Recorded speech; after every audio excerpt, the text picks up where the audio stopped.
Hi అండి, welcome back to my channel KPR creations. ఈ వీడియోలో అయితే మనం ఈజీగా ఎగ్ పులుసుని ఎలా ప్రిపేర్ చేయాలో చూద్దాము. సో కొందరికి టమాటా అంటే నచ్చదు కదా, సో అలాంటప్పుడు మనం ఇలా ఆనియన్స్తో ఎగ్ పులుసు చేసుకొని తింటే చాలా టేస్ట్గా ఉంటుంది. ఫస్ట్ అయితే నేను ఒక 5 ఎగ్స్ తీసుకున్నాను. వాటిని బాయిల్ చేసి పక్కన పెట్టేసుకోవాలి. ఆ తర్వాత మనం ఒక కడాయి పెట్టి కడాయిలో ఆయిల్ వేసి ఆయిల్ హీట్ అయినాక జీలకర్ర, ఆవాలు, ఆనియన్స్ అనేవి ఎక్కువ క్వాంటిటీలో తీసుకోవాలి.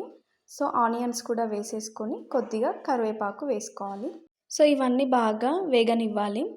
సో ఆనియన్స్ అనేవి కొంచెం తొందరగా వేగాలి అంటే అందులో కొద్దిగా సాల్ట్ వేయాలి. ఇవన్నీ బాగా వేసిన తర్వాత కొన్ని పచ్చిమిర్చీలను, అలాగే అల్లం వెల్లుల్లి పేస్టు, పసుపు వేసి ఇంకొక 5 మినిట్స్ లో ఫ్లేమ్లో ఉంచాలి. ఇవన్నీ వేసిన తర్వాత మనం బాయిల్ చేసుకున్న ఎగ్స్ని కూడా వేసేసుకొని ఇంకొక 5 మినిట్స్ మూత పెట్టేసుకోవాలి. అండ్ కొత్తిమీర కూడా వేసేసుకోవాలి.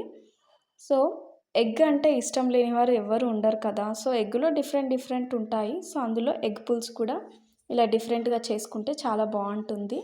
సో ఇలా మనం బాయిల్ చేసుకున్న ఎగ్స్ని కూడా కడాయిలో వేసేసి దానికి సరిపడా సాల్ట్ అలాగే కారం వేసేసుకొని ఇంకొంచెం 5 మినిట్స్ లో ఫ్లేమ్లో ఉంచేసుకోవాలి.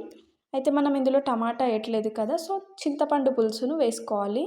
సో చింతపండు పులుసు వేసుకుంటే అది కొంచెం మనకు పుల్లగా స్వీట్గా చాలా బాగుంటుంది. సో అవన్నీ బాయిల్ అయిన తర్వాత ఇలా చింతపండు పులుసును కూడా వేసేసుకొని కొద్దిగా జీలకర్ర పొడి అలాగే మెంతుల పొడి వేసేసుకొని ఇంకొక 5 మినిట్స్ లో ఫ్లేమ్లో ఉంచాలి.